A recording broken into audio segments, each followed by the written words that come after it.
박승현입니다. 제가 이 호텔에 올 때마다 꼭 드리는 멘트가 있습니다. 그 KT가 업어 키워주신 리벨리온 박승현입니다. 오늘 많은 스타트업들 와주셨는데 스타트업 행사니까 그래도 말씀을, 특히 기술 스타트업들이 요즘 많이 쉽지가 않습니다. 뭐 투자신에서도 알고 계시고 그 기술 스타트업에 계시는 분들 아시고 있지만, 근데 또 같이 이렇게 연합해서 이겨낼 수 있었으면, 여기 와서 서로서로 좀 에너지도 받고 그렇게 하실 수 있었으면 그 말씀을 일단 가장 먼저 드리고 싶었습니다. 또 마침 저희 중소기업 벤처부에 저희 임종호 실장님 계신데, 저희는 정말 중기부에서 연결을 해 주셔서 오피셜리 그 아람코와 이렇게 관계를 맺고 투자와 지금 사업까지 같이 진행하고 있습니다. 이런 행사들 잘 이용하셔서 어떻게든 살 길을 찾아내시기를 부탁드리겠습니다. 지금 그래서 그 위로의 말씀, 그럼에도 불구하고 하늘이 이렇게 무너져도 솟아날 때는 있으니까 용기 가지시고 진행해 주셨으면 좋겠습니다. 저는 오늘 저희 리벨리온 광파하는 시간이라기보다는 AI 반도체에 대해서 일반적으로 어떤 마켓 쉐입 같은 거 말씀드리고, 제가 늘 하는 실수인데 좀 제 하고 싶은 이야기를 드린다기보다는 오늘 조금 마음 고쳐먹고 좀 듣고 싶어 하시는 이야기들 위주로 좀 말씀드리도록 하겠습니다. 항상 저의 최근 톡은 이게 첫 장입니다. 전체, 제가 이쪽에 있어요. 잘 보이실까요? 전체 그 AI 반도체, AI 칩이라고 하는 그 마켓 랜드스케이프인데, 혹시나 이 자료가 제공이 안 돼서 한 장을 찍으셔야 되면 이 사진을 찍고 가시면 좋을 것 같습니다. 저희 팀원들의 에너지와 피와 모든 게 섞여서 만든 자료들입니다. 왼쪽에 보시면 마켓 15년부터 22년, 이쪽에 28년까지 해서 AI 반도체 이제 성장 수위, 여기서 사실 더 중요한 거는 검은색이랑 빨간색의 차이입니다. 이 검은색 트레이닝이라고 하는 거는 이제 K-12 치면 믿음을 만드는 과정들, 믿음이 계속 만들어지고 웨이시 업데이트돼가 전체 백본이 만들어지는, 이제 올림픽 나가기 전에 선수가 몸을 만드는 과정이고, 이 빨간색은 만들어진 모델을 실제로 서비스하는 과정입니다. 그래서 굉장히 이게 논란의 여지가 많습니다. 이 검은색이랑 저 빨간색 비율이 어떻게 될 거냐인데, 저희는 그래요. 사실 이 표는 제 개인적인 생각이랑 다르긴 합니다. 저희가 지금 작게 적혀놨는데 같은 나라들은 옴디아, AWS, 오픈AI 자료를 그냥 수학적으로 에버리지 아웃 시켜버렸습니다. 그때 저런 식으로 나오는데, 이 제 생각이랑은 다릅니다. 이 장표는 근데 뭐를 의미하냐면, 트레이닝은 저렇게 작은데 모델 만드는 반도체는 생각보다 작은데 만들어진 모델을 서빙하는 게 왜 이래 크냐는, 사실은 굉장히 사례적인 생각이 깔려 있습니다. 야, 모델 만드는 건 우리 빅테크들이 다 할 거야. 너희들은 만들어진 모델 쓰면 돼. 그러니까 모델을 만드는 건 at the end of the day 한 4-5개 회사가 할 테고, 안타깝지만 너희 미국이 아닌 몇 개의 나라들은 미스트랄이랑 이 정도를 제외하고는 만들어진 모델을 파인 튠 정도 하거나 해서 그냥 갖다 써 API로 미래에는 그렇게 될 거야 라고 이런 마켓 리서치 기관들이 정리를 하다 보니까 저게 트레이닝이나 인프라스가 이렇게 되고 있습니다. 저희의 롤은 뭐냐면 검은색 비율을 늘려나가는 겁니다. 저희 국가적으로도 그게 필요하고 종속되지 않으려면. 그러니까 이게 사실 비율 자체는 좀 앞으로 어떻게 변해갈지에 대한 건 있을 테지만, 이 인프런스가 많다는 것은 다분히 미국적인 시각이 다분히 빅테크적인 시각이 깔려있다. 이제 그럼에도 불구하고 여기서 키 테이크어웨이는 빨간색이 계속 늘어갈 거라는 거. 결국 AI 인프런스, 실제로 AI를 쓰는 사람들이 계속 늘어나면서 엔드 유저가 늘어나면서 이 트래픽이 많아지고 그것을 연산해줘야 될 전체 인프라스트럭처가 쭉 늘어날 것이라는 거. 근데 이제 보통 저희 스타트업들이 투자자분들을 뵈면 마켓 사이즈 얼마니, 템이 얼마니라고 물어보는데, 이 숫자를 말씀드려봤자 기억을 잘 못하세요. 그래서 이쪽 2028년이면 지금부터 그래봤자 한 4년, 5년 프로젝션인데, 요거를 고마 갖다 대면 D램 사이즈랑 비슷합니다. 이거 무슨 100 빌리언이다, 93 빌리언이다, 숫자를 기억하지 마시고, 왼쪽에 저 바가 2028년이면 어그레시브한 프로젝션이 아닙니다. 왜? 데이터 센터가 보통 프라이빗 에코리가 돈 들어가서 딱 지어질 때까지 미니멈 5 years입니다. 그래서 그렇게 어그레시브하게 프로젝션 한 것지도 않은데, 대강 저 정도를 합치니까 현재 D램 사이즈보다 크네. D램이 D램은 다들 알고 계셔야 됩니다. 대한민국 사람들 웬만하면 D램에 다 돈이 물려 있습니다. 국민연금에 돈이 들어갔다는 이야기는 SK하이닉스나 삼성전자에 돈이 들어갔다는 이야기니까 우리나라가 이걸로 먹고 살고 있거든요. D램 사이즈보다 큰 게 AI 세마이컨 섹터입니다. 어그레시브하게 프로젝션 하지 않아도. 약간 마켓 사이즈에 대한 감이 오시나. 이게 뭐 100빌리언이라봤자 제 돈도 아니니까 기억도 안 납니다. 100조라 해봤자 남의 돈 100조니까. 뭐 요즘 환율 같은 경우 뭐 130조, 140조 무슨 10year 프로젝션 한 것도 아니고. 그러니까 마켓 사이즈에 대한 감이 조금 한 3년, 4년을 되게 보수적으로 잡아도 현재 D램 사이즈보다 크겠더라. 정말 어마무시한 마켓 사이즈가 오고 그 비율 자체는 저는 한 4년이면 그냥 반반 정도로 생각하고 있는데 어쨌든 인프라스는 계속 늘어나는 거.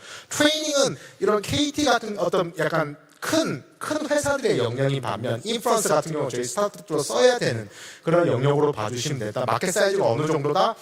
D램 정도 사이즈가 되고 대한민국은 D램으로 먹고 사는 나라다. 수출하는. 그게 첫 번째 테이크어웨이고 제가 세 가지를 말씀드릴 겁니다. 이 장에서. 두 번째 테이크어웨이는 인프런스 마켓은 새롭게 만들어지는 마켓입니다. 왜? 챗GPT 이전에는 아무도 인프런스를 안 했습니다.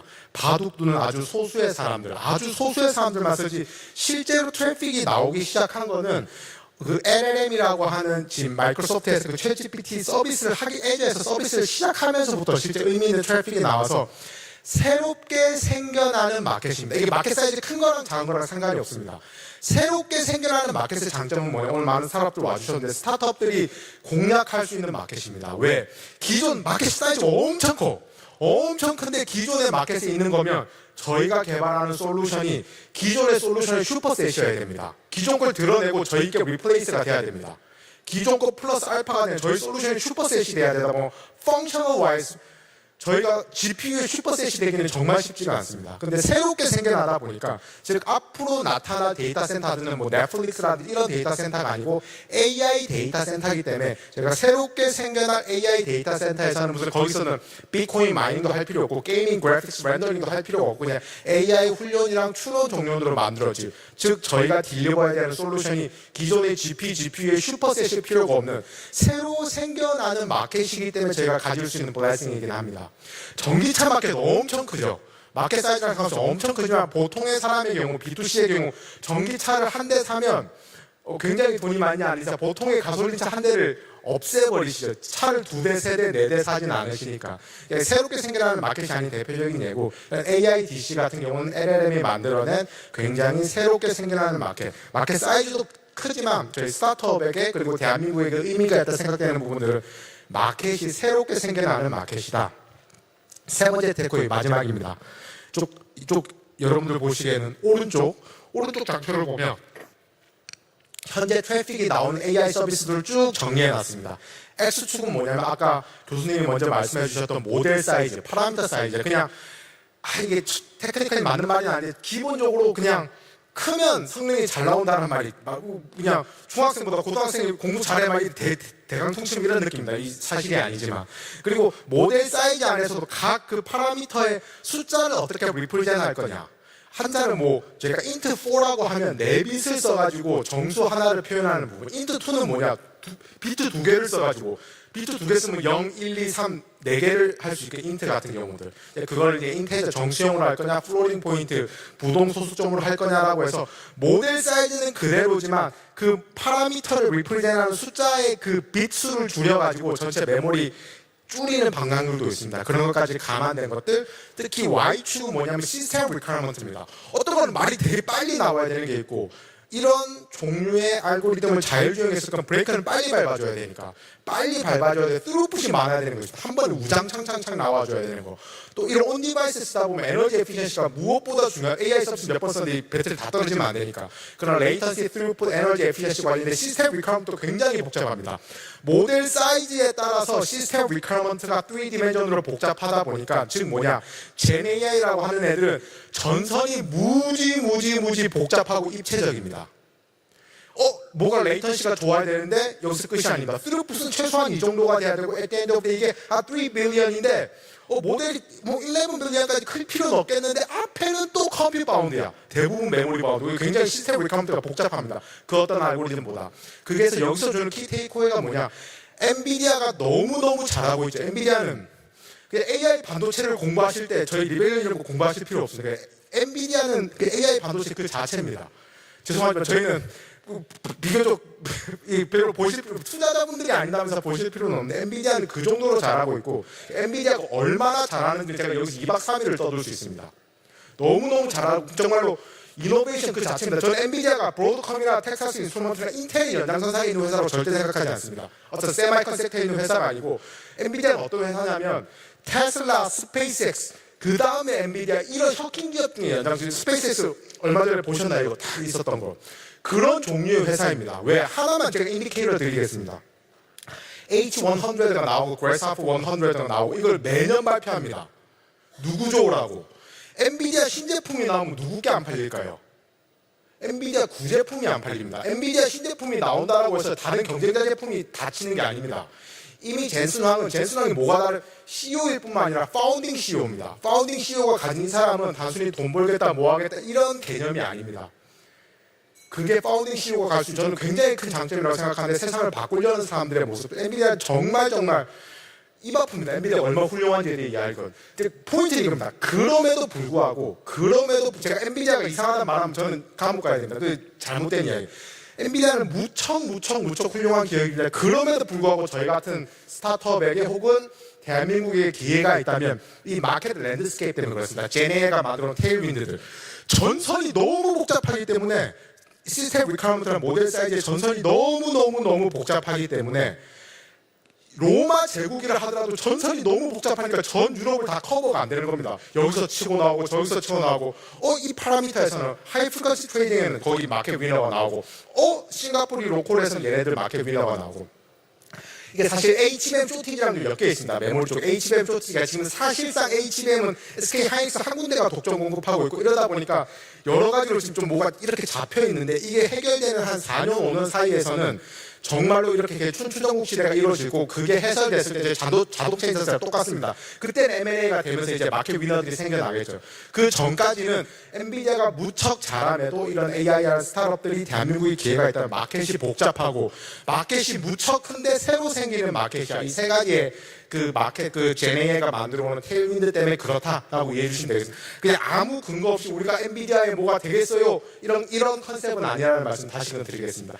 제네AI는 정말 라이프 체인 제가 엔지니어로서 제가 이제 딱 84년생이니까 40살입니다. 인생의 딱 가운데 정도에 와 있는데 제 엔지니어로서 제가 라이프 체인징 할 수 있는 정말 그런 기회라고 봐주죠. 제가 다시는 이런 테일윈드를 받아볼 수 없는 거기에 대한 구체적인 설명 하나 드렸었고 뒷부분은 저희가 AI 반도체라고 퉁치지만 사실은 트레이닝 AI 반도체랑 인퍼런스 AI 반도체 시스템 리퀘어먼트도 다르고 실제로 이거 구매 결정하는 사람조차도 다릅니다. 뭐 MLOps라는 게 있고 그런 부분들이 있는데 좀 테크니컬한 내용이긴 한데 트레이닝 쪽은 하드웨어뿐만 아니라 소프트웨어 쪽에서도 지금 엔비디아의 그 강국에 한참 갈 예정입니다. 제가 좀 뒤에 굳이 쿠다 때문만은 아닙니다. 뒤에 좀 더 설명을 드릴 기회가 있을지 모르겠는데 트레이닝 마켓은 여전히 그럼에도 불구하고 엔비디아 쪽으로 가되 인퍼런스 마켓 쪽에서는 이렇게 좀 지네릭한 소프트웨어 스택이 필요 없어서 저희뿐만 아니라 뭐 텐서렌트나 그록이나 삼바노바 같은 회사들도 이렇게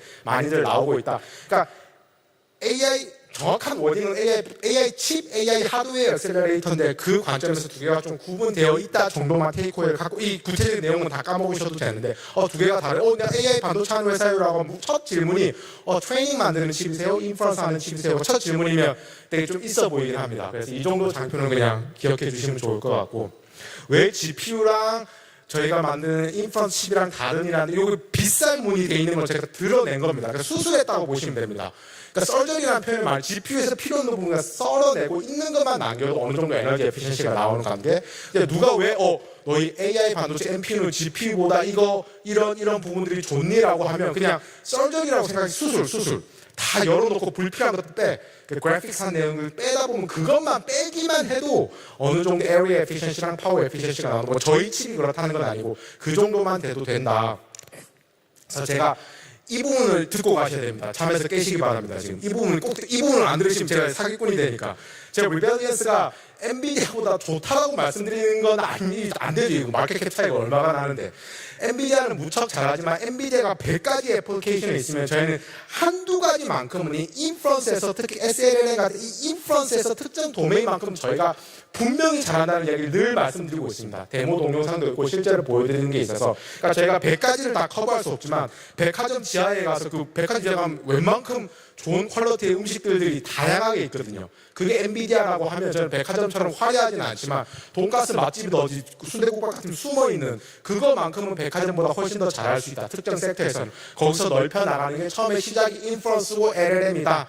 이해해 주시면 감사하겠습니다. 그게 테크니컬 어떻게 이네이블이 되냐는, 그러니까 이 부분은 사실 어렵습니다. 시스템 어레이 이야기해야 되고 CGRA 이야기도 해야 되고 이 기술적인 부분을 빼두시고 이렇게 실선으로 되어 있는 거에서 불필요한 부분들을 펑션 와이즈로 제거해냈다 정도로 말씀드리는 시간입니다. 제가 지금 4분이 남았는데 AI 반도체도 it's not brand new. 거의 10년이 넘은 역사를 가지고 있습니다. 제가 MIT에서 2009년에서 14년에 있었는데 한 10년, 11년쯤에 그런 컨셉을 이야기하기 시작했으니까 이미 15년이 된 제품이죠. 아카데미아에서 쭉쭉 이야기를 해왔었고, 그래서 보통 이제 NPU를 이제 전망 만들고 공부해야겠다. 일단 제가 확실히 AI 반도체 공부하시겠다 하면 NPU 안 보셔도 됩니다. GPU, 엔비디아 GPU부터 공부하시고 그게 대부분의 시험범위입니다. 시험 공부가 다 끝나서 좀 시간이 남아.